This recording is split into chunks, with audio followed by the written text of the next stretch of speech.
HCN ನ್ಯೂಸ್ಗೆ ಸ್ವಾಗತ. ನಾನು ಪ್ರಿಯಾ. ಈಗ ಹೆಡ್ಲೈನ್ಸ್.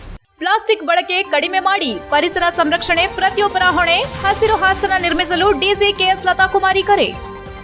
ಆಶ್ರಯ ಯೋಜನೆ ಅರ್ಹ ಬಡವರಿಗೆ ಶೀಘ್ರ ನಿವೇಶನ ಹಂಚಿಕೆಗೆ ಕ್ರಮ. ಅಧಿಕಾರಿಗಳ ವಿರುದ್ಧ ಗರಂ ಆದ ಶಾಸಕರು. ಶುಕ್ರವಾರದ ಒಳಗೆ ಆಶ್ರಯ ಫಲಾನುಭವಿಗಳ ಪಟ್ಟಿ ಸಲ್ಲಿಸಲು ಎಚ್ಕೆ ಸುರೇಶ್ ಸೂಚನೆ. ಸಕಲೇಶಪುರ ಡಿವೈಎಸ್ಪಿ ವಿರುದ್ಧ ಆಕ್ರೋಶ ವ್ಯಕ್ತಪಡಿಸಿದ ಹಿಂದೂ ಸಂಘಟನೆ ಕಾರ್ಯಕರ್ತರು. ಗ್ರಾಮಾಂತರ ಪೊಲೀಸ್ ಠಾಣೆ ಬಳಿ ಪ್ರತಿಭಟನೆ. ಡಿವೈಎಸ್ಪಿ ನಡೆಗೆ ಬಿಜೆಪಿ ಜಿಲ್ಲಾಧ್ಯಕ್ಷ ಸಿದ್ದೇಶ್ ನಾಗೇಂದ್ರ ಬೇಸರ. ಭಜರಂಗದಳ ವಿಶ್ವ ಹಿಂದೂ ಪರಿಷತ್ ಪ್ರತಿಭಟನೆಗೆ ಬೆಂಬಲ. ಪರಿಸರ ಮಾಲಿನ್ಯ, ಪ್ಲಾಸ್ಟಿಕ್ ಹಾಗೂ ಕಸದ ಅಸಮರ್ಪಕ ನಿರ್ವಹಣೆ ಎಂದು ಎಲ್ಲೆಡೆ ಗಂಭೀರ ಸಮಸ್ಯೆಯಾಗಿ ಪರಿಣಮಿಸಿದ್ದು, ಪರಿಸರ ಸಂರಕ್ಷಣೆ ಕೇವಲ ಸರ್ಕಾರದಲ್ಲಿ ಪ್ರತಿಯೊಬ್ಬ ನಾಗರಿಕರು ತಮ್ಮ ಜವಾಬ್ದಾರಿಯನ್ನು ಅರಿತುಕೊಂಡರೆ ಸ್ವಚ್ಛ ಮತ್ತು ಸುಂದರ ಪರಿಸರ ನಿರ್ಮಾಣ ಸಾಧ್ಯ ಎಂದು ಜಿಲ್ಲಾಧಿಕಾರಿ ಲತಾ ಕುಮಾರಿ ತಿಳಿಸಿದರು. ಹಾಸನ ನಗರದ ಮಹಾರಾಜ ಉದ್ಯಾನವನದ ಆವರಣದಲ್ಲಿ ವಿಶ್ವ ಪರಿಸರ ದಿನಾಚರಣೆ ಅಂಗವಾಗಿ ಹಮ್ಮಿಕೊಂಡಿದ್ದ ಶಾಲಾ ಮಕ್ಕಳಿಗೆ ಚಿತ್ರಕಲಾ ಸ್ಪರ್ಧೆ ಕಾರ್ಯಕ್ರಮದಲ್ಲಿ ಅಧ್ಯಕ್ಷತೆ ವಹಿಸಿ ಮಾತನಾಡಿದ ಅವರು, ಪರಿಸರ ಸಂರಕ್ಷಣೆ ಎನ್ನುವುದು ಕೇವಲ ಒಂದು ದಿನದ ಆಚರಣೆಗೆ ಸೀಮಿತವಾಗಬಾರದು. ಅದು ಪ್ರತಿಯೊಬ್ಬರ ದೈನಂದಿನ ಬದುಕಿನ ಭಾಗವಾಗಬೇಕು. ನಾವು ಪ್ರತಿದಿನ ಬಳಸುವ ಪ್ಲಾಸ್ಟಿಕ್ ವಸ್ತುಗಳನ್ನು ಯಾವ ರೀತಿ ನಿರ್ವಹಿಸುತ್ತೇವೆ ಎಂಬುದು ಪರಿಸರದ ಭವಿಷ್ಯವನ್ನು ನಿರ್ಧರಿಸುತ್ತದೆ ಎಂದರು. ಇಂದಿನ ಮಕ್ಕಳು ಪರಿಸರದ ಬಗ್ಗೆ ಹೆಚ್ಚು ಅರಿವು ಹೊಂದಿದ್ದು, ಕಸವನ್ನ ಕಸದ ಬುಟ್ಟಿಗೆ ಹಾಕುವಂತಹ ಉತ್ತಮ ಅಭ್ಯಾಸಗಳನ್ನು ರೂಢಿಸಿಕೊಂಡಿದ್ದಾರೆ. ಆದರೆ ಕೆಲ ಸಂದರ್ಭಗಳಲ್ಲಿ ದೊಡ್ಡವರೇ ರಸ್ತೆ ಬದಿಗಳಲ್ಲಿ, ಸಾರ್ವಜನಿಕ ಸ್ಥಳಗಳಲ್ಲಿ ಮತ್ತು ಕಾಲುವೆಗಳಲ್ಲಿ ಕಸ ಎಸೆಯುತ್ತಿರುವುದು ಕಂಡುಬರುತ್ತಿದೆ. ಇದು ಮಕ್ಕಳಿಗೆ ತಪ್ಪು ಸಂದೇಶ ನೀಡುತ್ತದೆ ಎಂದು ವಿಷಾದ ವ್ಯಕ್ತಪಡಿಸಿದ್ರು. ಇಂದಿನ ಮಕ್ಕಳೇ ನಾಳಿನ ಪ್ರಜೆಗಳು ಎಂಬ ಮಾತನ್ನ ಎಲ್ಲರೂ ಹೇಳುತ್ತೇವೆ. ಆದರೆ ಮಕ್ಕಳು ಕೇಳುವುದಕ್ಕಿಂತ ನೋಡಿ ಹೆಚ್ಚು ಕಲಿಯುತ್ತಾರೆ. ಆದ್ದರಿಂದ ಪೋಷಕರು, ಶಿಕ್ಷಕರು ಹಾಗೂ ಸಮಾಜದ ಹಿರಿಯರು ಪರಿಸರದ ಬಗ್ಗೆ ಜವಾಬ್ದಾರಿಯುತ ನಡೆ ತೋರಿಸಬೇಕು. ಮನೆಯಲ್ಲೇ ಕಸವನ್ನ ಒಣ ಮತ್ತು ತೇವಾಂಶ ಕಸ ಎಂದು ಬೇರ್ಪಡಿಸುವ ಅಭ್ಯಾಸ ಬೆಳೆಸಿಕೊಳ್ಳಬೇಕು. ಕಸವನ್ನ ಎಲ್ಲೆಂದರಲ್ಲಿ ಎಸೆಯುವ ಬದಲು ವೈಜ್ಞಾನಿಕವಾಗಿ ನಿರ್ವಹಿಸಬೇಕೆಂದು ಸಲಹೆ ನೀಡಿದ್ರು. ಇಂದು ನಗರ ಪ್ರದೇಶಗಳಷ್ಟೇ ಅಲ್ಲದೆ ಗ್ರಾಮೀಣ ಪ್ರದೇಶಗಳಲ್ಲಿಯೂ ಕಸದ ಸಮಸ್ಯೆ ದಿನದಿಂದ ದಿನಕ್ಕೆ ಹೆಚ್ಚುತ್ತಿದೆ. ರಸ್ತೆ ಬದಿಗಳು, ಖಾಲಿ ಜಾಗಗಳು, ಕೆರೆಕಟ್ಟೆಗಳು ಮತ್ತು ಸಾರ್ವಜನಿಕ ಪ್ರದೇಶಗಳಲ್ಲಿ ಕಸದ ರಾಶಿಗಳು ಕಾಣಿಸುತ್ತಿರುವುದು ಆತಂಕಕಾರಿ ಬೆಳವಣಿಗೆ. ಸ್ವಚ್ಛ ಪರಿಸರ ನಿರ್ಮಾಣದಲ್ಲಿ ಪ್ರತಿಯೊಬ್ಬ ನಾಗರಿಕನ ಪಾತ್ರ ಅತ್ಯಂತ ಮಹತ್ವದ್ದಾಗಿದೆ ಎಂದು ಜಿಲ್ಲಾಧಿಕಾರಿ ಹೇಳಿದರು. ಕಾರ್ಯಕ್ರಮದಲ್ಲಿ ಜಿಲ್ಲಾ ಕಾನೂನು ಸೇವೆಗಳ ಪ್ರಾಧಿಕಾರದ ಅಧ್ಯಕ್ಷೆ ಜಿಕೆ ದಾಕ್ಷಾಯಿಣಿ ಮಾತನಾಡಿ, ಪರಿಸರದ ಬಗ್ಗೆ ಮಕ್ಕಳಲ್ಲಿ ಅರಿವು ಮೂಡಿಸುವುದು ಪೋಷಕರು ಮತ್ತು ಶಿಕ್ಷಕರ ಪ್ರಮುಖ ಜವಾಬ್ದಾರಿಯಾಗಿದೆ ಎಂದರು. ಕಾರ್ಯಕ್ರಮದಲ್ಲಿ ಪರಿಸರ ಮಾಲಿನ್ಯ ನಿಯಂತ್ರಣ ಮಂಡಳಿಯ ಅಧಿಕಾರಿಗಳಾದ ಭಾಸ್ಕರ್, ಬಿಟಿ ಮಾನವ ಸೇರಿದಂತೆ ವಿವಿಧ ಇಲಾಖೆಗಳ ಅಧಿಕಾರಿಗಳು, ಶಿಕ್ಷಕರು, ವಿದ್ಯಾರ್ಥಿಗಳು ಮತ್ತು ಸಾರ್ವಜನಿಕರು ಭಾಗವಹಿಸಿದ್ದರು. HCN news Hassan. ಎಲ್ಲಿ ಹಾಕ್ತೀರಾ? ನಿಜ ಹೇಳಬೇಕು. ಓಕೆ. ಬಾಳೆಹಣ್ಣು ತಿಂದು ಸಿಪ್ಪೆಯನ್ನ ಎಲ್ಲಿ ಹಾಕ್ತೀರಾ? ಡಸ್ಟ್ಬಿನ್ಗೆ ಹಾಕ್ತೀರಾ? ನಿಜವಾಗ್ಲೂ? ಓಕೆ. ಕಸವನ್ನ ಎಲ್ಲಂದ್ರಲ್ಲ ಎಸೆಯಲ್ಲ ಅಲ್ಲ? ಎಸೆಯಲ್ಲ. ಇದೆಲ್ಲ ನೀವೆಲ್ಲ ಚಿಕ್ಕವರಿರುವಾಗ ತುಂಬಾ ಜಾಣರಿರ್ತೀರ. ನಮಗೆ ಒಬ್ಬರು ಬಂದ್ರು, ಮೇಡಮ್ ಶಾಲೆಯಲ್ಲಿ ಮಕ್ಕಳಿಗೆ ಹೇಳ್ಕೊಡ್ಬೇಕು ಅವರು ಯಾವ ರೀತಿ ಕಸವನ್ನ, ಪ್ಲಾಸ್ಟಿಕ್ ಅನ್ನ ನಿರ್ವಹಣೆ ಮಾಡಬೇಕು ಅಂತ.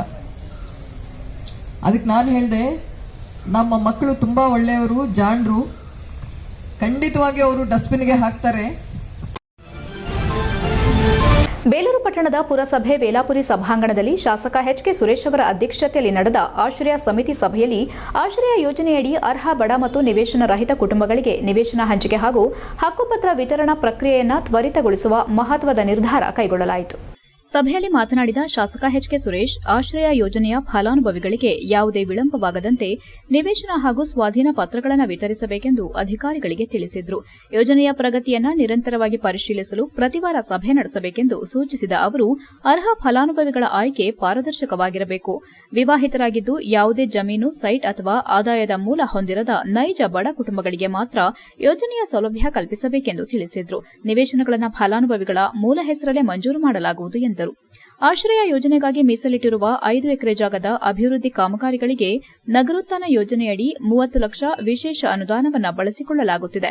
ಜಾಗದ ಗಡಿ ಗುರುತಿಸುವಿಕೆ, ಸ್ಥಳ ಪರಿಶೀಲನೆ, ಸಮತಟ್ಟುಗೊಳಿಸುವಿಕೆ ಸೇರಿದಂತೆ ಅಗತ್ಯ ಕಾಮಗಾರಿಗಳನ್ನು ಶೀಘ್ರವಾಗಿ ಪೂರ್ಣಗೊಳಿಸುವಂತೆ ಅಧಿಕಾರಿಗಳಿಗೆ ನಿರ್ದೇಶನ ನೀಡಿದ ಅವರು, ಮೊದಲು ಶಾಲೆಯ ಆಟದ ಮೈದಾನದ ಹಿಂಭಾಗದಲ್ಲಿರುವ ಗುಡಿಸಲು ನಿವಾಸಿಗಳನ್ನು ಅವರಿಗೆ ಅಲ್ಲೇ ಹಕ್ಕುಪತ್ರಗಳನ್ನು ವಿತರಿಸಿ ನಂತರ ಅವರನ್ನು ಇಲ್ಲಿಂದ ಸ್ಥಳಾಂತರ ಮಾಡಲಾಗುತ್ತದೆ ಎಂದು ತಿಳಿಸಿದರು. ಸಭೆಯಲ್ಲಿ ಪುರಸಭೆ ಮುಖ್ಯಾಧಿಕಾರಿ ಬಸವರಾಜ್ ಶಿಗ್ಗಾವಿ, ಪಿಐ ರೇವಣ್ಣ, ಆರೋಗ್ಯಾಧಿಕಾರಿ ಲೋಹಿತ್, ಆರ್ಒ ಗೋಪಿ, ಇಂಜಿನಿಯರ್ ಮೋಹನ್ ಮತ್ತು ಆಶ್ರಯ ಸಮಿತಿ ಸದಸ್ಯರಾದ ನಾಗರಾಜ್ ಸೇರಿದಂತೆ ಅಧಿಕಾರಿಗಳು ಉಪಸ್ಥಿತರಿದ್ದರು. HCN news Belur. ಮುಕ್ತವಾಗಿ ನಾವು ಜೂನಿಯರ್ ಕಾಲೇಜ್ ಮಾಡಬೇಕು. ಅದು ಮಾಡಿದಾಗ ಅವ್ರಿಗೆ ವಿಶ್ವಾಸ ಬರುತ್ತೆ. ನಾವು ಇದು ಆಶ್ರಯ ಯೋಜನೆ ಬಗ್ಗೆ ಮಾತಾಡಬೇಕು. ಈಗ ನಾವು ಮಾತಾಡ್ತಕ್ಕಂಥದ್ದು ವ್ಯರ್ಥ. ಈಗಾಗಲೇ ಅದಕ್ಕೆ ಕಟ್ಟುನಿಟ್ಟಿನ ಅದನ್ನು ಸ್ಥಳ ಪರಿಶೀಲನೆ ಮಾಡಿ ಸ್ಥಳದಲ್ಲಿ ಏನೇನು ನ್ಯೂನತೆ ಇದೆ ಅದು ಸರಿಪಡಿಸೋದಕ್ಕೆ ಆಶ್ರಯ ಕಮಿಟಿಯ ಕಾರ್ಯದರ್ಶಿಗಳಾದಂಥ ತಹಶೀಲ್ದಾರ್ ಅವರಿಗೆ ಅದು ವಹಿಸಿದ್ವಿ. ಅವರು ಸಂಪೂರ್ಣ ಮಾಹಿತಿಯನ್ನು ಶುಕ್ರವಾರ ಕೊಡ್ತಾರೆ. ಫಾರ್ಮೇಷನ್ನು ಶುಕ್ರವಾರ ಸಂಪೂರ್ಣವಾಗಿ ಕಲ್ಲು ನೀಡ್ತಕ್ಕಂಥ ಕೆಲಸ ಆಗುತ್ತೆ. ಅದ್ರ ಜೊತೆಯಲ್ಲಿ ಫಲಾನುಭವಿಗಳ ಪಟ್ಟಿ ಪಾರದರ್ಶಕತೆಯಾಗಿ ಯಾರಿಗೆ ನಿರ್ಗತಿಕರಿದ್ದಾರೆ, ಯಾವುದೇ ಆದಾಯದ ಮೂಲ ಇಲ್ಲ, ಯಾರಿಗೆ ಜಮೀನಿಲ್ಲ, ಯಾರಿಗೆ ಸೈಟ್ ಇಲ್ಲ ಅಂಥವ್ರನ್ನ ಪಟ್ಟಿಯನ್ನು ಸಭೆಗೆ ಮಂಡಿಸ್ತಾರೆ. ಸಭೆ ಶುಕ್ರವಾರ ಅಪ್ರೂವಲ್ ಕೊಡುತ್ತೆ. ಅದಾದ ನಂತರ ಕರೆಸ್ಪಾಂಡೆನ್ಸ್ನ ಸರ್ಕಾರದ ಲೆವೆಲಲ್ಲಿ ರಾಜೀವ್ ಗಾಂಧಿ ಆಶ್ರಯ ಯೋಜನೆಯಲ್ಲಿ ಮಾಡಿ ಒಂದು ದಿನಾಂಕವನ್ನು ಫಿಕ್ಸ್ ಮಾಡಿ ಎಲ್ಲಿ ಗುಡಿಸಲಿದೆ ಅಲ್ಲಿಗೆ ಗೋವು ರಾಷ್ಟ್ರೀಯ ಸಂಪತ್ತು. ಗೋವಿನ ರಕ್ಷಣೆ ಮಾಡುತ್ತಿರುವ ಕಾರ್ಯಕರ್ತರನ್ನೇ ಡಿವೈಎಸ್ಪಿ ಅವಮಾನಿಸಿರುವುದು ಎಷ್ಟು ಸರಿ ಎಂದು ವಿಎಚ್ಪಿ ವಿಭಾಗ ಕಾರ್ಯದರ್ಶಿ ಮಹಿಪಾಲ್ ಹೇಳಿದರು. ಸಕಲೇಶಪುರ ಪಟ್ಟಣದ ಡಿವೈಎಸ್ಪಿ ಕಚೇರಿ ಪೊಲೀಸ್ ಠಾಣೆ ಮುಂಭಾಗ ಹಿಂದೂಪರ ಸಂಘಟನೆಗಳಿಂದ ನಡೆದ ಪ್ರತಿಭಟನೆ ಉದ್ದೇಶಿಸಿ ಮಾತನಾಡಿ, ಪಟ್ಟಣದ ಕುಶಾಲನಗರ ಬಡಾವಣೆಯಲ್ಲಿ ಗೋವೊಂದರ ರುಂಡ ಕಡಿದು ರಸ್ತೆಯಲ್ಲಿ ಇಟ್ಟ ಆರೋಪದ ಹಿನ್ನೆಲೆ ವಿಶ್ವ ಹಿಂದೂ ಪರಿಷತ್ ಭಜರಂಗದಳ ನೇತೃತ್ವದಲ್ಲಿ ಮಂಗಳವಾರ ಕುಶಾಲನಗರ ಚಲೋ ಕಾರ್ಯಕ್ರಮ ಆಯೋಜಿಸಲಾಗಿತ್ತು. ಈ ಹಿನ್ನೆಲೆ ಸಂಘಟನೆಯ ಪ್ರಮುಖರಾದ ವಿಷ್ಣು ಹಾಗೂ ಸೃಜನ್ರನ್ನ ಕರೆಸಿಕೊಂಡು ಅವಾಚ್ಯ ಶಬ್ದಗಳಿಂದ ಡಿವೈಎಸ್ಪಿ ಮತ್ತು ಪೊಲೀಸರು ನಿಂದಿಸಿದ್ದಾರೆ. ಸಂಘ ಪರಿವಾರ ಪೊಲೀಸರಿಗೆ ಅತ್ಯಂತ ಗೌರವ ಕೊಡುತ್ತದೆ, ಆದರೆ ನಾವು ಈ ಡಿವೈಎಸ್ಪಿಗೆ ಗೌರವ ಕೊಡೋದಿಲ್ಲ ಎಂದರು. ಡಿವೈಎಸ್ಪಿ ತಾಲೂಕಿನಲ್ಲಿ ನಡೆಯುತ್ತಿರುವ ಮತಾಂತರ, ಅಕ್ರಮವಾಗಿ ನೆಲೆಸಿರುವ ಬಾಂಗ್ಲಾದೇಶಿಯರ ವಿರುದ್ಧ ಯಾವುದೇ ಕ್ರಮ ತೆಗೆದುಕೊಳ್ಳುವುದಿಲ್ಲ, ಆದರೆ ಗೋರಕ್ಷಕರನ್ನ ಕರೆಸಿ ರೌಡಿಶೀಟರ್ ಹಾಕುತ್ತೇವೆ ಎಂದು ಹೆದರಿಸುತ್ತಾರೆ. ನಾವೆಲ್ಲ ಡಿವೈಎಸ್ಪಿ ಕಚೇರಿ ಮುಂಭಾಗ ಎಸ್ಪಿ ಬರುವವರೆಗೂ ಪ್ರತಿಭಟನೆ ಮಾಡುತ್ತೇವೆ, ಜೈಲಿಗೆ ಹೋಗಲು ನಾವು ಸಿದ್ದರಿದ್ದೇವೆ ಎಂದು ಆಕ್ರೋಶ ವ್ಯಕ್ತಪಡಿಸಿದರು. ಬಿಜೆಪಿ ತಾಲೂಕು ಅಧ್ಯಕ್ಷ ಒಳಲಹಳ್ಳಿ ಅಶ್ವಥ್ ಮಾತನಾಡಿ, ಗೋವನ್ನ ಕಡಿದು ರಸ್ತೆಯಲ್ಲಿ ಹಾಕಿದವರ ವಿರುದ್ಧ ಕಠಿಣ ಕ್ರಮ ಕೈಗೊಳ್ಳುವ ಬದಲು ಇದನ್ನು ಖಂಡಿಸಿ ಪ್ರತಿಭಟನೆ ಮಾಡಲು ಮುಂದಾದವರ ವಿರುದ್ಧ ಬೆದರಿಕೆ ಹಾಕುವುದು ಎಷ್ಟು ಸರಿ? ಈ ರೀತಿಯ ಬೆದರಿಕೆಗಳಿಗೆ ನಾವು ಅಂಜುವುದಿಲ್ಲ. ನಮ್ಮ ಕಾರ್ಯಕರ್ತರನ್ನ ಅವಮಾನಿಸಿದ ಡಿವೈಎಸ್ಪಿ ಕ್ಷಮೆ ಕೇಳುವವರೆಗೂ ಹೋರಾಟ ಮಾಡುತ್ತೇವೆ ಎಂದರು. ವಿಶ್ವ ಹಿಂದೂ ಪರಿಷತ್ ಜಿಲ್ಲಾ ಕಾರ್ಯದರ್ಶಿ ಕರಡಿಗಾಲ ಹರೀಶ್ ಮಾತನಾಡಿ, ಗೋ ಹತ್ಯೆ ಮಾಡಿದವರ ವಿರುದ್ಧ ಕಠಿಣ ಕ್ರಮ ಕೈಗೊಳ್ಳುವ ಬದಲು ನಮ್ಮ ಕಾರ್ಯಕರ್ತರನ್ನ ಹೆದರಿಸಿದ ಡಿವೈಎಸ್ಪಿ ವಿರುದ್ಧ ತಾಲೂಕು ಮಾತ್ರವಲ್ಲದೆ ಜಿಲ್ಲೆ ಹಾಗೂ ರಾಜ್ಯ ಮಟ್ಟದಲ್ಲಿ ಹೋರಾಟ ಮಾಡುತ್ತೇವೆ ಎಂದರು. ಈ ಸಂದರ್ಭದಲ್ಲಿ ಸಂಘ ಪರಿವಾರದ ಮುಖಂಡರುಗಳಾದ ಬಿರಡಹಳ್ಳಿ ಬಾಲಕೃಷ್ಣ, ನಂದನ್, ವಿಷ್ಣು, ಸುಜನ್, ರಘು, ಮಹೇಂದ್ರ, ಬಿಜೆಪಿ ಮುಖಂಡರುಗಳಾದ ಲೋಹಿತ್ ಜಂಬರಡಿ, ಅಗ್ನಿ ಸೋಮಶೇಖರ್, ಲೋಹಿತ್ ಕೌಡಳ್ಳಿ, ನಿಖಿಲ್, ಪುನೀತ್, ನವೀನ್ ಶೆಟ್ಟಿ, ಜೈಶಂಕರ್, ದೀಪಕ್, ದಯಾನಂದ್ ಹಾಗೂ ಮುಂತಾದವರು ಹಾಜರಿದ್ದರು. HN news, Sakleshpur. ಕುಶಾಲನಗರದಲ್ಲಿ ಏನು ನಮ್ಮ ಗೋವಿನ ತಲೆಯನ್ನು ಕಡಿದು ವಿಕೃತಿ ಮೆರೆದು ಏನು ಮಧ್ಯ ರಸ್ತೆಯಲ್ಲಿ ಇಟ್ಟಿರ್ತಕ್ಕಂಥದ್ದು ಈಗಾಗಲೇ ಎಲ್ಲರಿಗೂ ಗೊತ್ತಿರ್ತಕ್ಕಂಥ ವಿಚಾರ. ಇಲ್ಲಿ ಏನು ಹಿಂದೂಗಳು, ಅದರಲ್ಲೂ ಕೂಡ ರಕ್ಷಣೆ ಕೊಡಬೇಕಾದಂತಹ ನಮ್ಮ ಹಿಂದೂ ಕಾರ್ಯಕರ್ತರುಗಳು, ಅದರಲ್ಲೂ ವಿಷ್ಣು ಮತ್ತೆ ಸೃಜನ್ ಅವರು ಬಂದಂಥ ಸಂದರ್ಭದಲ್ಲಿ ಈ ಇಲಾಖೆಯ ಪ್ರಮುಖ ಡಿವೈಎಸ್ಪಿ ಸಾಹೇಬರು, ನೀವು ಇಂಥ ಘಟನೆಗಳು ನಡೆದಂಥ ಸಂದರ್ಭದಲ್ಲಿ ಪ್ರತಿಭಟನೆ ಮಾಡಿದರೆ ಯಾವುದೇ ಕಾರಣಕ್ಕೂ ನಿಮ್ಮನ್ನ ರೌಡಿ ಶೀಟರ್ ಮಾಡಿ ಅದ್ರ ಜೊತೆಗೆ ನೀವು ಕುಶಾಲನಗರಕ್ಕೆ ನಮ್ಮ ರಕ್ಷಣೆ ಇಲ್ಲದಲ್ಲಿ ನೀವು ಬಗ್ಗೆ ಅತ್ಯಂತ ಗೌರವವನ್ನು ಹೊಂದಿದೆ. ಆರಕ್ಷಕರು ಇರುವಂತದ್ದು ನಮ್ಮೆಲ್ಲರನ್ನ ಕಾಪಾಡಲಿಕ್ಕೆ, ಕಾನೂನು ಸುವ್ಯವಸ್ಥೆಯನ್ನ ಕಾಪಾಡಲಿಕ್ಕೆ, ಸಮಾಜದಲ್ಲಿ ಶಾಂತಿಯನ್ನ ಕಾಪಾಡಲಿಕ್ಕೆ. ಆ ದೃಷ್ಟಿಯಿಂದ ಸಮಾಜದಲ್ಲಿ ಏನೇ ಸಮಸ್ಯೆ ಆಯ್ತು ಅಂತ ಹೇಳಿದ್ರು ನಾವು ಫಸ್ಟ್ ಬರೋವಂಥದ್ದು, ನಾವು ಯಾರೋ ಮಿನಿಸ್ಟ್ರಿ ಕಾಲ್ ಮಾಡಲ್ಲ, MLA ಅವರಿಗೆ ಕಾಲ್ ಮಾಡಲ್ಲ, ಅಥವಾ ಇನ್ಯಾರಿಗೋ ಕಾಲ್ ಮಾಡಲ್ಲ.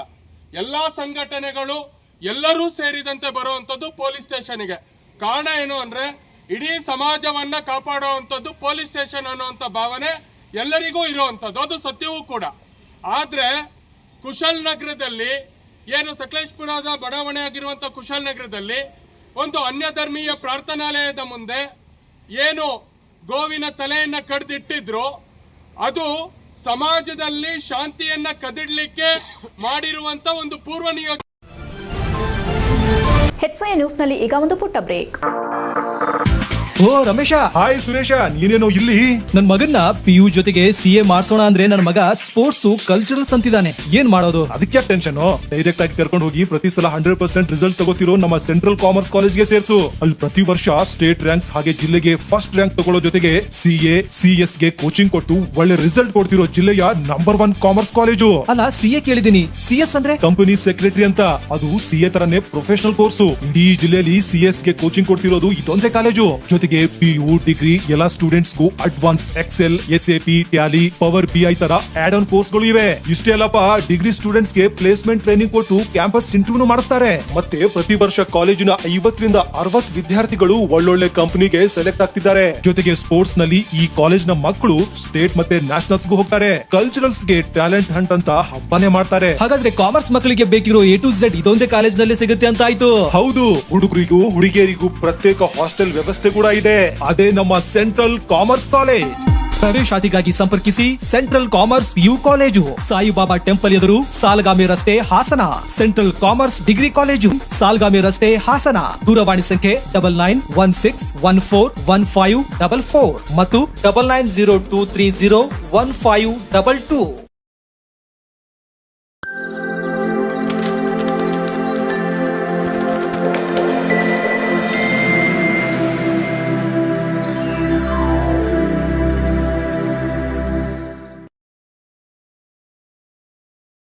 ಬ್ರೇಕ್ನ ನಂತರ HCN ನ್ಯೂಸ್ಗೆ ಸ್ವಾಗತ.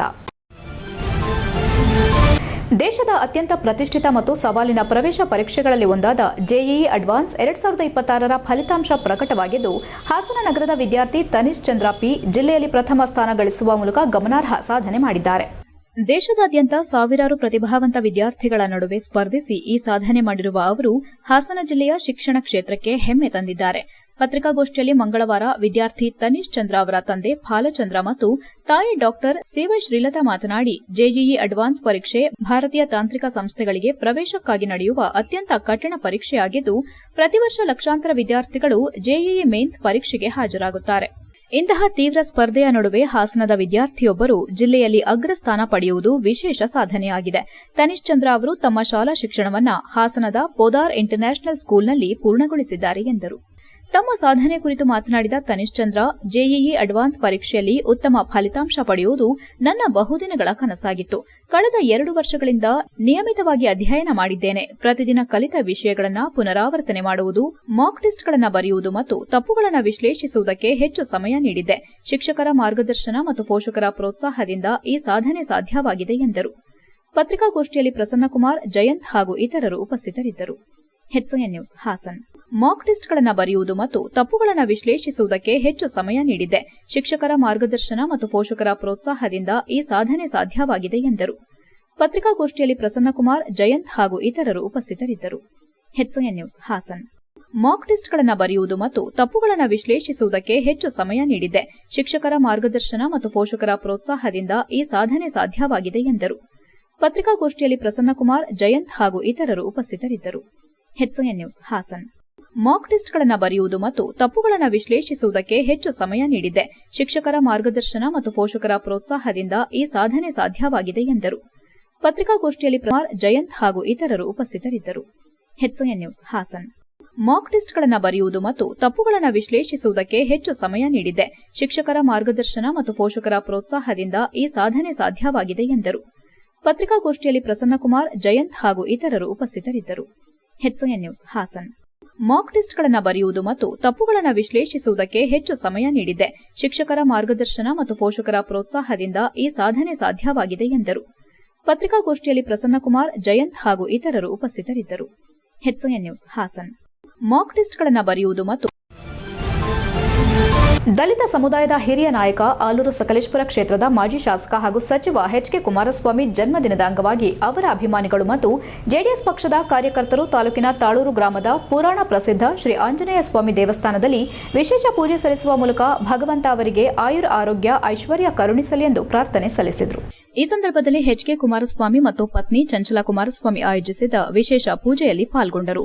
ಜೆಡಿಎಸ್ ತಾಲೂಕು ಅಧ್ಯಕ್ಷ KS ಮಂಜೇಗೌಡ ಮಾತನಾಡಿ, ಸರಳ ಸಜ್ಜನಿಕೆಯ ಮುಗ್ಧ ಮನಸ್ಸಿನ ನಾಯಕರು ಯಾರಾದರೂ ಈ ರಾಜ್ಯದಲ್ಲಿ ರಾಜಕೀಯ ಕ್ಷೇತ್ರದಲ್ಲಿ ಇದ್ದರೆ ಅದು HK ಕುಮಾರಸ್ವಾಮಿ ಅವರಿಗೆ ಸಲ್ಲುತ್ತದೆ. ಇವರು ವಿಧಾನಸಭೆಗೆ 6 ಬಾರಿ ಶಾಸಕರಾಗಿ 1 ಬಾರಿ ಸಚಿವರಾಗಿ ಕರ್ತವ್ಯ ನಿರ್ವಹಿಸಿ ಅಗಾಧ ಅನುಭವ ಹೊಂದಿರುವವರಾಗಿದ್ದು, ನಮ್ಮ ಆಲೂರು ಸಕಲೇಶಪುರ ಕ್ಷೇತ್ರದಲ್ಲಿ 3 ಬಾರಿ ಶಾಸಕರಾಗಿ ಕ್ಷೇತ್ರದ ಅಭಿವೃದ್ಧಿಯ ಹರಿಕಾರರಾಗಿ ಗುರುತಿಸಿಕೊಂಡ ಇವರು 2023ರ ಚುನಾವಣೆಯಲ್ಲಿ ಕೇವಲ ಅತ್ಯಲ್ಪ ಮತಗಳಿಂದ ಪರಾಭವಗೊಂಡರೂ ಕೂಡ ಕ್ಷೇತ್ರದ ಕಾರ್ಯಕರ್ತರ ಹಾಗೂ ಸಾರ್ವಜನಿಕರ ನಾಡಿ ಮಿಡಿತವಾಗಿ ಸಕ್ರಿಯವಾಗಿ ಕ್ಷೇತ್ರಾದ್ಯಂತ ಕಾರ್ಯಕರ್ತರ ಧ್ವನಿಯಾಗಿದ್ದಾರೆ.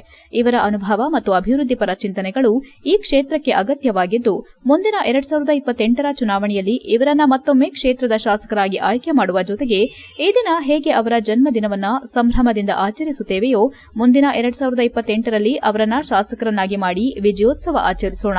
ಆ ಭಗವಂತ ಅವರಿಗೆ ಈ ಕ್ಷೇತ್ರದ ಸೇವೆ ಮಾಡಲು ಆರೋಗ್ಯ ಐಶ್ವರ್ಯ ಕರುಣಿಸಲಿ ಎಂದು ಹಾರೈಸಿದರು.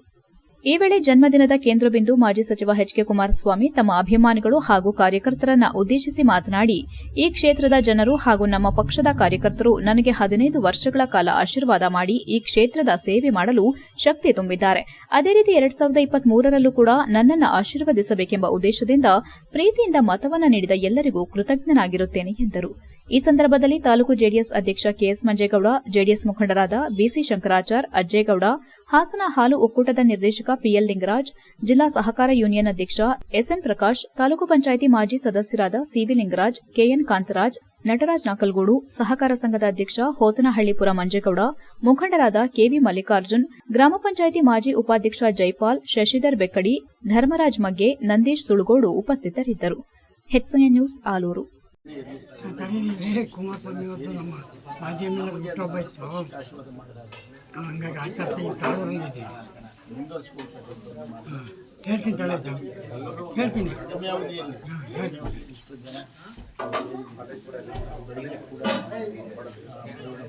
ಸ್ನೇಹಿತರೆಲ್ಲ ಬಂದು ಪ್ರಕಾಶ್ ಬಂದವರು ಎಲ್ಲ ಟೀಮ್ ಎಲ್ಲ ಇದ್ದೀವಿ. ಅವರು ಕೂಡ ಬಂದು ತಾವೆಲ್ಲ ತಡವಾಗಿ ಬಂದಿದ್ದೀರಿ. ನಿಮ್ಮೆಲ್ಲ ಆಶೀರ್ವಾದ ಹೀಗೆ ಇರಲಿ. ಇದು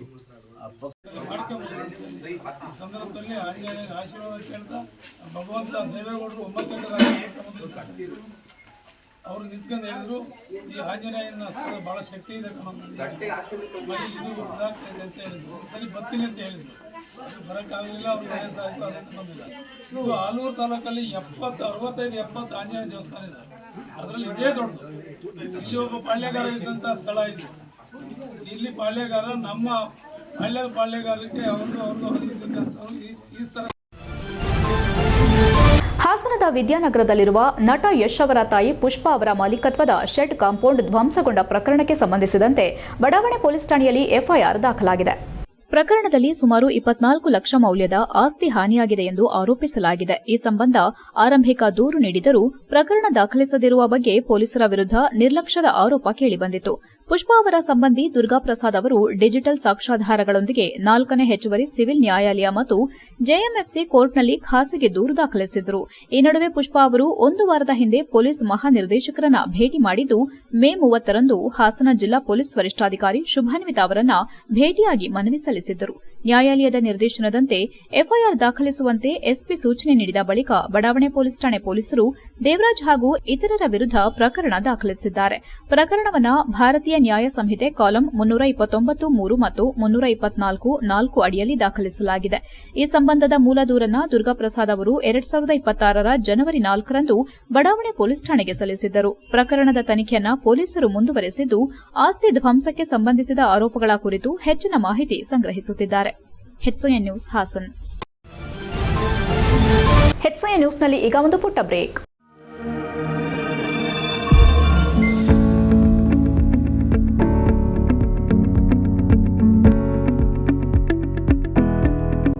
I'm Silma B. Gowda. I'm a student of Central Commerce College, Hassan. ನಾನು ಬೋರ್ಡ್ ಎಕ್ಸಾಮ್ಸ್ ಅಲ್ಲಿ 591 ಸ್ಕೋರ್ ಮಾಡಿದ್ದೀನಿ 600ಗೆ. ಇದೆಲ್ಲದಕ್ಕೂ ಕಾಲೇಜ್ ಎಷ್ಟು ಸಪೋರ್ಟ್ ಮಾಡಿದೆ, ಕಾಲೇಜ್ ನಂಗೆ ತುಂಬಾ ಸಪೋರ್ಟ್ ಮಾಡಿದೆ. Hi everyone, I'm Sarayu from Central Commerce College. I've secured 591, 98.5. I'm so happy with this, but ಇನ್ನೂ ಬರ್ಬೇಕಿತ್ತು. ಸೊ ಬಟ್ ಇದೆಲ್ಲ ಲೆಕ್ಚರರ್ಸ್ ಪೇರೆಂಟ್ಸ್ ಸಪೋರ್ಟ್ ಇಂದಾನೆ ಸಾಧ್ಯ ಆಗಿದ್ದು. ತುಂಬಾನೇ ಸಪೋರ್ಟ್ ಮಾಡಿದ್ದಾರೆ ಕಾಲೇಜಲ್ಲಿ. ಲೈಕ್ ಬರೀ ಸ್ಟಡೀಸ್ ಅಂತ ಅಲ್ಲ, ಕಲ್ಚರಲ್ ಆಗ್ಲಿ ಅಥವಾ ಸ್ಪೋರ್ಟ್ಸ್ ಆಗ್ಲಿ ಎಲ್ಲಾದ್ರಲ್ಲೂ ತುಂಬಾನೇ ಸಪೋರ್ಟ್ ಇದೆ.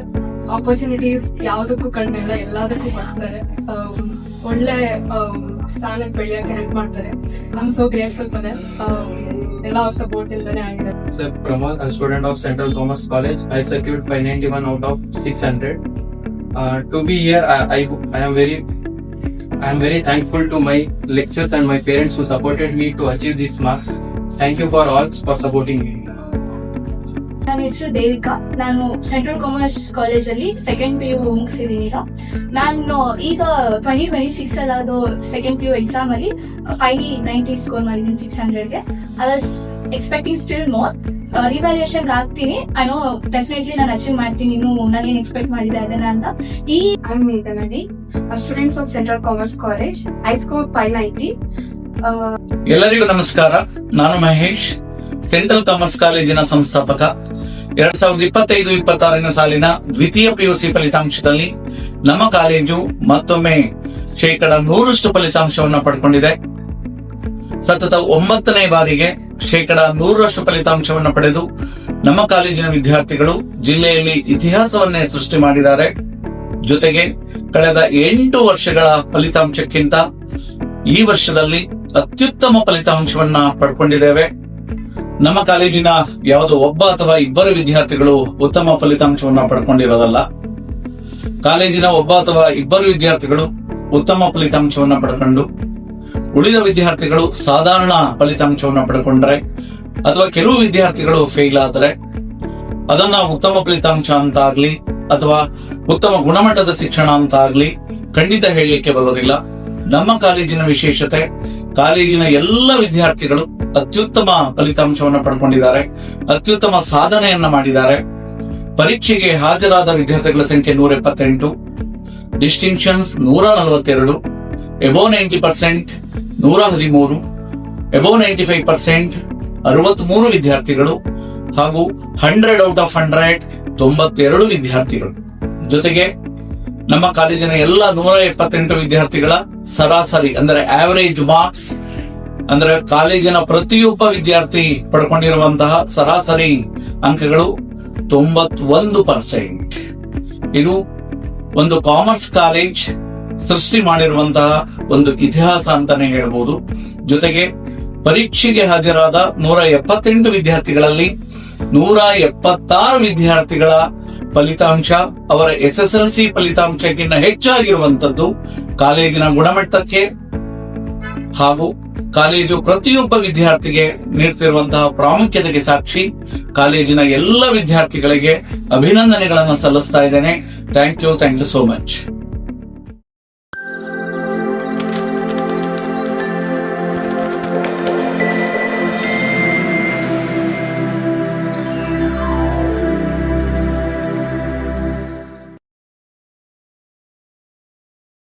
ಬ್ರೇಕ್ನ ನಂತರ HCN ನ್ಯೂಸ್ಗೆ ಸ್ವಾಗತ. ಸಕಲೇಶಪುರ ಭಜರಂಗದಳ ಹಾಗೂ ವಿಶ್ವ ಹಿಂದೂ ಪರಿಷತ್ ಕಾರ್ಯಕರ್ತರೊಂದಿಗೆ ಡಿವೈಎಸ್ಪಿ ವರ್ತಿಸಿರುವ ರೀತಿ ಜಿಲ್ಲಾ ಬಿಜೆಪಿ ಅಧ್ಯಕ್ಷ ಸಿದ್ದೇಶ್ ನಾಗೇಂದ್ರ ಬೇಸರ ವ್ಯಕ್ತಪಡಿಸಿದರು. ಸೋಮವಾರ ಸಂಜೆ ಗ್ರಾಮಾಂತರ ಪೊಲೀಸ್ ಠಾಣೆ ಮುಂಭಾಗ ಡಿವೈಎಸ್ಪಿ ವಿರುದ್ಧ ನಡೆಯುತ್ತಿದ್ದ ಪ್ರತಿಭಟನೆಯಲ್ಲಿ ಭಾಗವಹಿಸಿ ಮಾತನಾಡಿದ ಅವರು, ಕಾರ್ಯಕರ್ತರೊಂದಿಗೆ ಅನವಶ್ಯಕವಾಗಿ ಸಂಘರ್ಷಕ್ಕೆ ಇಳಿಯದೆ ಯಾವುದೇ ಸಮಸ್ಯೆ ಇದ್ದರೂ ಮಾತುಕತೆಯ ಮೂಲಕ ಬಗೆಹರಿಸಿಕೊಳ್ಳಬೇಕೆಂದು ಅಭಿಪ್ರಾಯಪಟ್ಟರು. ಪೊಲೀಸ್ ಇಲಾಖೆ ಕಾರ್ಯಕರ್ತರ ಭಾವನೆಗಳಿಗೆ ಧಕ್ಕೆ ಉಂಟುಮಾಡುವ ರೀತಿಯಲ್ಲಿ ನಡೆದುಕೊಳ್ಳಬಾರದು. ಹಿಂದೂ ಧರ್ಮದಲ್ಲಿ ಗೋವನ್ನ ಪೂಜ್ಯನೀಯವಾಗಿ ಆರಾಧಿಸಲಾಗುತ್ತದೆ. ಈ ಹಿನ್ನೆಲೆ ಕುಶಾಲನಗರ ಚಲೋ ಕಾರ್ಯಕ್ರಮಕ್ಕೆ ಅನುಮತಿ ಪಡೆಯಲು ಠಾಣೆಗೆ ತೆರಳಿದ್ದ ಕಾರ್ಯಕರ್ತರೊಂದಿಗೆ ಡಿವೈಎಸ್ಪಿ ನಡೆದುಕೊಂಡ ರೀತಿಯಿಂದ ಹಿಂದೂ ಕಾರ್ಯಕರ್ತರ ಮನಸ್ಸಿಗೆ ನೋವಾಗಿದೆ ಎಂದರು. ಡಾ ಬಿಆರ್ ಅಂಬೇಡ್ಕರ್ ನೀಡಿರುವ ಸಂವಿಧಾನದಲ್ಲಿ ಪ್ರತಿಯೊಬ್ಬರಿಗೂ ಪ್ರಶ್ನಿಸುವ ಹಕ್ಕಿದೆ. ಗೋಹತ್ಯೆ ಕುರಿತಾಗಿ ಪ್ರಶ್ನೆ ಮಾಡುವವರೊಂದಿಗೆ ಪೊಲೀಸರು ನಡೆದುಕೊಳ್ಳುವ ವಿಧಾನ ಬೇಸರ ತಂದಿದೆ ಎಂದರು. ನಮ್ಮ ಕಾರ್ಯಕರ್ತರು ಯಾವುದೇ ಬೆದರಿಕೆಗೆ ಜಗ್ಗುವವರಲ್ಲ. ಸಂಘಟನೆ ವಿಚಾರ ಬಂದಾಗ ಹೋರಾಟಕ್ಕೆ ಸದಾ ಸಿದ್ದರಾಗಿದ್ದಾರೆ. ಮುಂದಿನ ದಿನಗಳಲ್ಲಿ ಪೊಲೀಸರು ಹಿಂದೂ ಕಾರ್ಯಕರ್ತರೊಂದಿಗೆ ಸೌಜನ್ಯ ಮತ್ತು ಸಂಯಮದಿಂದ ವರ್ತಿಸಬೇಕೆಂದು ಆಗ್ರಹಿಸಿದರು. ಗುರುವಾರ ನಡೆಯಲಿರುವ ಕುಶಾಲನಗರ ಚಲೋ ಕಾರ್ಯಕ್ರಮಕ್ಕೆ ಪೊಲೀಸ್ ಇಲಾಖೆ ಅನುಮತಿ ನೀಡಬೇಕೆಂದು ಒತ್ತಾಯಿಸಿದರು. HCN news Sakleshpur. ಸಕಲೇಶಪುರ ನಗರದಲ್ಲಿ ಕುಶಾಲನಗರ ಬಡಾವಣೆಯಲ್ಲಿ ಆಕಳ ನಮ್ಮೆಲ್ಲರ ಮುಕ್ಕೋಟಿ ದೇವರ ಸ್ವರೂಪ ಅದರ ತಲೆಯನ್ನು ಕಡಿದು ರೋಡಲ್ಲಿಟ್ಟು ಅಟ್ಟಹಾಸವನ್ನು ಮೆರೆದಂಥ ಅನೇಕರಿಗೆ ಪ್ರಾಯಶಃ ನಿನ್ನೆ ಕಾನೂನು ವ್ಯವಸ್ಥೆ ಅಡಿಯಲ್ಲಿ ದುಷ್ಕೃತ್ಯವನ್ನು ಎಸಗಿದಂಥ ದುಷ್ಕರ್ಮಿಗಳನ್ನು ಹಿಡಿದು ಇವತ್ತು ಕೋರ್ಟಿಗೆ ಪ್ರೊಡ್ಯೂಸ್ ಮಾಡಿದೆ. ಅದು ಒಂದು ಕಡೆ. ನಾವು ಸಕಲೇಶಪುರದ ವಿವಿಧ ಸಂಘಟನೆಯ ಮುಖೇನ ಗುರುವಾರ ಕುಶಾಲನಗರ ಚಲೋವನ್ನು ಹಮ್ಮಿಕೊಂಡಿದ್ದೇವೆ. ಆ ನಿಟ್ಟಿನಲ್ಲಿ ಪೊಲೀಸಿನ ಒಂದು ಪರ್ಮಿಷನನ್ನು ಪಡೆಯೋ ಸಂದರ್ಭದಲ್ಲಿ ವಿಶೇಷವಾಗಿ ನಮ್ಮ ಸಂಘಟನೆಯ ಪ್ರಮುಖರು ಬಂದು ಪರ್ಮಿಷನ್ ವಿಚಾರವನ್ನು ಪ್ರಸ್ತಾವನೆ ಮಾಡಿದಾಗ ನಡೆದಂಥ ಒಂದಷ್ಟು ಮಾತಿನ ವಿಚಾರಗಳು ಪ್ರಾಯಶಃ ನಮ್ಮೆಲ್ಲ ಸಂಘಟನೆಯ ವಿವಿಧ ಸಂಘಟನೆಯ ಕಾರ್ಯಕರ್ತರು ಬಂಧುಗಳಿಗೆ ಮುಖಂಡರಿಗೆ ಅತ್ಯಂತ ನೋವನ್ನು ತಂದುಕೊಟ್ಟಂಥದ್ದು. ಡಾಕ್ಟರ್ ಬಾಬಾ ಸಾಹೇಬ್ ಅಂಬೇಡ್ಕರ್ ಅವರು ಬರ್ಕೊಟ್ಟಂಥ ಈ ಸಂವಿಧಾನದಲ್ಲಿ ಒಬ್ಬ ಸಾಮಾನ್ಯರಿಗೆ ಧ್ವನಿ ಇಲ್ವಾ, ಅಥವಾ ನಮ್ಮ ಸುತ್ತು ನಡೀತಿರೋ ಅಂಥದಕ್ಕೆ ಯಾವುದಕ್ಕೂ ಇಲ್ಲಿ ಪ್ರಶ್ನೆ ಮಾಡೋವಂಥದ್ದಿಲ್ವಾ, ಎಲ್ಲಿಗೆ ಸಾಕ್ತಾ ಇದೆ ಅನ್ನೋಂಥ ಒಂದು ನೋವಿನ ಬುದ್ಧ, ಬಸವ ಹಾಗೂ ಅಂಬೇಡ್ಕರ್ ತತ್ವಗಳನ್ನು ಅನುಸರಿಸುವ ಜನನಾಯಕ, ಬಡವರ ಬಂಧು ಹಾಗೂ ನಿಕಟಪೂರ್ವ ಕಾರ್ಮಿಕ ಸಚಿವರಾದ ಸಂತೋಷ್ ಎಸ್ ಲಾಡ್ ಅವರಿಗೆ ರಾಜ್ಯ ಸಚಿವ ಸಂಪುಟದಲ್ಲಿ ಮಹತ್ವದ ಸ್ಥಾನ ನೀಡಬೇಕೆಂದು ಸಂತೋಷ್ ಲಾಡ್ ಅಭಿಮಾನಿ ಬಳಗದ ವಿನೋದ್ ಕುಮಾರ್ ಒತ್ತಾಯಿಸಿದರು. ಹಾಸನ ನಗರದಲ್ಲಿ ನಡೆದ ಪತ್ರಿಕಾಗೋಷ್ಠಿಯಲ್ಲಿ ಮಾತನಾಡಿದ ಅಭಿಮಾನಿ ಬಳಗದ ಮುಖಂಡರು 2023ರಲ್ಲಿ ಕಾಂಗ್ರೆಸ್ ಸರ್ಕಾರ ಅಧಿಕಾರಕ್ಕೆ ಬಂದ ಬಳಿಕ ಕಾರ್ಮಿಕ ಸಚಿವರಾಗಿ ಕಾರ್ಯನಿರ್ವಹಿಸಿದ ಸಂತೋಷ್ ಲಾಡ್ ಅವರು ಕಾರ್ಮಿಕರ ಕಲ್ಯಾಣಕ್ಕಾಗಿ ಹಲವು ಐತಿಹಾಸಿಕ ಕ್ರಮಗಳನ್ನು ಜಾರಿಗೆ ತಂದಿದ್ದಾರೆ ಎಂದು ತಿಳಿಸಿದರು. ಮಹಿಳಾ ಕಾರ್ಮಿಕರಾಗಿ ಋತುಚಕ್ರ ರಜೆ, ಕಾರ್ಮಿಕರಿಗೆ ಅಪಘಾತ ವಿಮೆ, ವೇತನ ಹೆಚ್ಚಳ, ಕಾರ್ಮಿಕ ಸ್ಮಾರ್ಟ್ ಕಾರ್ಡ್ ಯೋಜನೆ, ನಿರಾಶ್ರಿತ ಮತ್ತು ವಿಧವಾ ಅಸಂಘಟಿತ ಮಹಿಳಾ ಕಾರ್ಮಿಕರ ಕೌಶಲ್ಯಾಭಿವೃದ್ಧಿ ಕಾರ್ಯಕ್ರಮ ಸೇರಿದಂತೆ ಹಲವು ಜನಪರ ಯೋಜನೆಗಳನ್ನು ಜಾರಿಗೆ ತಂದಿರುವುದು ಅವರ ವಿಶೇಷ ಸಾಧನೆಯಾಗಿದೆ ಎಂದರು. ಇದಲ್ಲದೆ ಉತ್ತರಾಖಂಡ ಮತ್ತು ಕೇರಳ ಪ್ರವಾಹ, ಒಡಿಶಾದ ರೈಲು ದುರಂತ, ಪಹಲ್ಗಾಮ್ ಉಗ್ರರ ದಾಳಿ ಸೇರಿದಂತೆ ವಿವಿಧ ಸಂಕಷ್ಟದ ಸಂದರ್ಭದಲ್ಲಿ ಸ್ಥಳಕ್ಕೆ ತೆರಳಿ ಸಿಲುಕಿದ್ದ ಕನ್ನಡಿಗರನ್ನ ರಕ್ಷಿಸಿ ಸುರಕ್ಷಿತವಾಗಿ ರಾಜ್ಯಕ್ಕೆ ಕರೆತರುವ ಮೂಲಕ ಮಾನವೀಯತೆ ಮೆರೆದಿದ್ದಾರೆ ಎಂದು ಶ್ಲಾಘಿಸಿದರು. ಕೇಂದ್ರ ಸರ್ಕಾರದ ನೀತಿಗಳಲ್ಲಿನ ನ್ಯೂನತೆಗಳನ್ನು ಧೈರ್ಯವಾಗಿ ಪ್ರಶ್ನಿಸಿರುವ ಸಂತೋಷ್ ಲಾಡ್ ಅವರಿಗೆ ಸಚಿವ ಸ್ಥಾನ ನೀಡುವುದರಿಂದ ಪಕ್ಷಕ್ಕೆ ಮತ್ತಷ್ಟು ಬಲ ದೊರೆಯಲಿದ್ದು 2028ರ ಚುನಾವಣೆಯಲ್ಲಿಯೂ ಕಾಂಗ್ರೆಸ್ಗೆ ಅನುಕೂಲವಾಗಲಿದೆ ಎಂದು ಅಭಿಮಾನಿಗಳ ಬಳಗ ಅಭಿಪ್ರಾಯಪಟ್ಟಿತು. ಈ ಹಿನ್ನೆಲೆ ಲೋಕಸಭೆಯ ವಿರೋಧ ಪಕ್ಷದ ನಾಯಕ ರಾಹುಲ್ ಗಾಂಧಿ, ಮುಖ್ಯಮಂತ್ರಿ ಸಿದ್ದರಾಮಯ್ಯ ಮತ್ತು ಕೆಪಿಸಿಸಿ ಅಧ್ಯಕ್ಷ ಡಿಕೆ ಶಿವಕುಮಾರ್ ಅವರು ಸಂತೋಷ್ ಎಸ್ ಲಾಡ್ ಅವರಿಗೆ ಸಚಿವ ಸ್ಥಾನ ನೀಡುವ ಕುರಿತು ಸೂಕ್ತ ನಿರ್ಧಾರ ಕೈಗೊಳ್ಳಬೇಕೆಂದು ಆಗ್ರಹಿಸಿದರು. ಪತ್ರಿಕಾಗೋಷ್ಠಿಯಲ್ಲಿ ವಿನೋದ್ ಕುಮಾರ್ ಹೆಚ್ಆರ್, ಹರೀಶ್, ಇಮ್ರಾನ್ ಖಾನ್, ಮೊಹಮ್ಮದ್ ಇರ್ಫಾನ್, ಅಫ್ರೋಜ್ ಹಾಗೂ ರಾಜು ಉಪಸ್ಥಿತರಿದ್ದರು. HCN news Hassan. ಬಡವರ ಬಂಧು ನಮ್ಮ ನಿಕಟಪೂರ್ವ ಕಾರ್ಮಿಕ ಸಚಿವರಾದಂತಹ ಸಂತೋಷ್ ಎಸ್ ಲಾಡ್ ಅವರಿಗೆ ಸಚಿವ ಸ್ಥಾನ ನೀಡಬೇಕು ಅಂತ ಈ ಪತ್ರಿಕಾಗೋಷ್ಠಿ ಕರೆದಿರೋ ಉದ್ದೇಶ. ಕಾರಣ ಏನಂದರೆ 2023ರಲ್ಲಿ ಏನು ಕಾಂಗ್ರೆಸ್ ಸರ್ಕಾರ ಪೂರ್ಣ ಬಹುಮತದಲ್ಲಿ ಬಂತು, ಆವಾಗ ಅನೇಕ ಐತಿಹಾಸಿಕವಾದಂಥ ಕಾನೂನುಗಳು ಮತ್ತು ಸೌಲಭ್ಯಗಳನ್ನ ತಂದರು. ಅದರ ಮುಖ್ಯವಾದ ಯಾವುದು ಅಂದರೆ ಮಹಿಳೆಯರಿಗೆ ಋತುಚಕ್ರ ರಜೆ, ಕಾರ್ಮಿಕರಿಗೆ ವಿಮೆ, ಕಾರ್ಮಿಕರ ವೇತನ ಹೆಚ್ಚಳ, ಈ ಥರ ಅನೇಕ ಕಾರ್ಯಕ್ರಮಗಳನ್ನ ತಂದರು. ಹಾಗೂ ಏನು ಕೇರಳದಲ್ಲಿ ಕಾರ್ಮಿಕರ ವೇತನ ಹೆಚ್ಚಳ, ಈ ಥರ ಅನೇಕ ಕಾರ್ಯಕ್ರಮಗಳನ್ನ ತಂದರು. ಹಾಗೂ ಏನು ಕೇರಳದಲ್ಲಿ ಆಮೇಲೆ ಕಾರ್ಮಿಕರ ವೇತನ ಹೆಚ್ಚಳ, ಈ ಥರ ಅನೇಕ ಕಾರ್ಯಕ್ರಮಗಳನ್ನ ತಂದರು. ಹಾಗೂ ಏನು ಕೇರಳದಲ್ಲಿ ಆಮೇಲೆ ಕಾರ್ಮಿಕರ ವೇತನ ಹೆಚ್ಚಳ, ಈ ಥರ ಅನೇಕ ಕಾರ್ಯಕ್ರಮಗಳನ್ನ ತಂದರು. ಹಾಗೂ ಏನು ಕೇರಳದಲ್ಲಿ ಆಮೇಲೆ ಕಾರ್ಮಿಕರ ವೇತನ ಹೆಚ್ಚಳ, ಈ ಥರ ಅನೇಕ ಕಾರ್ಯಕ್ರಮಗಳನ್ನ ತಂದರು. ಹಾಗೂ ಏನು ಕೇರಳದಲ್ಲಿ ಆಮೇಲೆ HCN ನ್ಯೂಸ್ನಲ್ಲಿ ಈಗ ಒಂದು ಪುಟ್ಟ ಬ್ರೇಕ್. ಹಾಸನದಲ್ಲಿ 28 ವರ್ಷಗಳಿಂದ ಜನತೆಗೆ ಅತ್ಯುತ್ತಮವಾದ ವೈದ್ಯಕೀಯ ಸೇವೆಯನ್ನು ನೀಡುತ್ತಿರುವ Hemavathi multi speciality hospital Hassan. ನಮ್ಮಲ್ಲಿ ದಿನದ 24 ಗಂಟೆಯೂ ಆಕ್ಸಿಡೆಂಟಲ್ ಇಂಜುರೀಸ್ ಮತ್ತು ಎಮರ್ಜೆನ್ಸಿ ಸರ್ವಿಸ್ಗಳನ್ನು ಹೊಂದಿದೆ.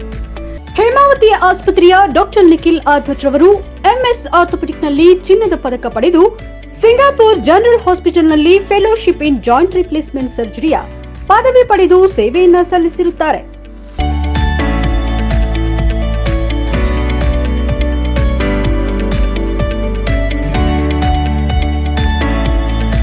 ನಮ್ಮಲ್ಲಿ ಆಂಬ್ಯುಲೆನ್ಸ್ ಸೇವೆಯೂ ಲಭ್ಯ. ಇನ್ನೇಕೆ ತಡ? ನೀವು ಯಾವುದೇ ಮೂಳೆ ಸಮಸ್ಯೆ ಹೊಂದಿದರೆ ಇಂದೇ ಭೇಟಿ ನೀಡಿ ಹೇಮಾವತಿ ಮಲ್ಟಿ ಸ್ಪೆಷಾಲಿಟಿ ಹಾಸ್ಪಿಟಲ್, ಉತ್ತರ ಬಡಾವಣೆ, ಹಾಸನ. ಬ್ರೇಕ್ನ ನಂತರ HCN ನ್ಯೂಸ್ಗೆ ಸ್ವಾಗತ. ಸಮಾಜ ಸೇವಕ ಹಾಗೂ HDCC ಬ್ಯಾಂಕ್ ನಿರ್ದೇಶಕ MA ನಾಗರಾಜ್ ಅವರ ಹುಟ್ಟುಹಬ್ಬದ ಅಂಗವಾಗಿ ಅವರ ಸ್ನೇಹಿತರು ಮತ್ತು ಅಭಿಮಾನಿಗಳ ವತಿಯಿಂದ ಪಟ್ಟಣದ ಸರ್ಕಾರಿ ಕಿರಿಯ ಪ್ರಾಥಮಿಕ ಶಾಲೆ ವಿದ್ಯಾರ್ಥಿಗಳಿಗೆ ಲೇಖನಿ ಸಾಮಗ್ರಿ ಮತ್ತು ಶಾಲಾ ಬ್ಯಾಗ್ಗಳನ್ನು ವಿತರಿಸಲಾಯಿತು. ಕಾರ್ಯಕ್ರಮದಲ್ಲಿ ವಿದ್ಯಾರ್ಥಿಗಳಿಗೆ ಪಠ್ಯೋಪಕರಣಗಳನ್ನು ವಿತರಿಸಿ ಮಾತನಾಡಿದ ಎಂಎ ನಾಗರಾಜ್, ತಾವು ಬಡ ರೈತ ಕುಟುಂಬದಲ್ಲಿ ಜನಿಸಿ ಸರ್ಕಾರಿ ಶಾಲೆಯಲ್ಲಿ ಶಿಕ್ಷಣ ಪಡೆದಿದ್ದು ಸಣ್ಣ ಉದ್ಯಮದಿಂದ ಬೆಳೆದು ಇಂದು ಸಮಾಜ ಸೇವೆ ಮಾಡುವ ಅವಕಾಶ ದೊರೆತಿರುವುದು ಜನರ ಆಶೀರ್ವಾದದಿಂದ ಎಂದರು. ಸರ್ಕಾರಿ ಶಾಲೆಗಳು ಮತ್ತಷ್ಟು ಉನ್ನತೀಕರಣಗೊಳ್ಳಬೇಕಿದ್ದು ಗ್ರಾಮಗಳ ಅಭಿವೃದ್ಧಿಗೆ ಗುಣಮಟ್ಟದ ಸರ್ಕಾರಿ ಶಿಕ್ಷಣದ ಅಗತ್ಯವಿದೆ. ಸರ್ಕಾರಿ ಶಾಲೆಯಲ್ಲಿ ಶಿಕ್ಷಣ ಪಡೆದ ಅನೇಕ ವಿದ್ಯಾರ್ಥಿಗಳು ವಿವಿಧ ಕ್ಷೇತ್ರದಲ್ಲಿ ಸಾಧನೆ ಮಾಡಿರುವುದಕ್ಕೆ ಈ ಶಾಲೆಯೇ ಸಾಕ್ಷಿಯಾಗಿದೆ ಎಂದರು. ಶಾಲೆಯ ಅಭಿವೃದ್ಧಿಗಾಗಿ ತಮ್ಮ ಎಚ್ಡಿಸಿಸಿ ಬ್ಯಾಂಕ್ ವತಿಯಿಂದ 1 ಲಕ್ಷ ಅನುದಾನ ನೀಡುವುದಾಗಿ ಘೋಷಿಸಿದ ಅವರು, ಇದರಿಂದ ವಿದ್ಯಾರ್ಥಿಗಳಿಗೆ ಹೆಚ್ಚಿನ ಅನುಕೂಲವಾಗಲಿದೆ ಎಂದರು. ತಾವು ವೈಯಕ್ತಿಕವಾಗಿ ಹುಟ್ಟುಹಬ್ಬ ಆಚರಿಸುವವರಲ್ಲ, ಆದರೆ ಸ್ನೇಹಿತರು ಇಂತಹ ಸಮಾಜಮುಖಿ ಕಾರ್ಯಕ್ರಮ ಆಯೋಜಿಸಿರುವುದು ಸಂತಸ ತಂದಿದೆ ಎಂದು ಕೃತಜ್ಞತೆ ವ್ಯಕ್ತಪಡಿಸಿದರು.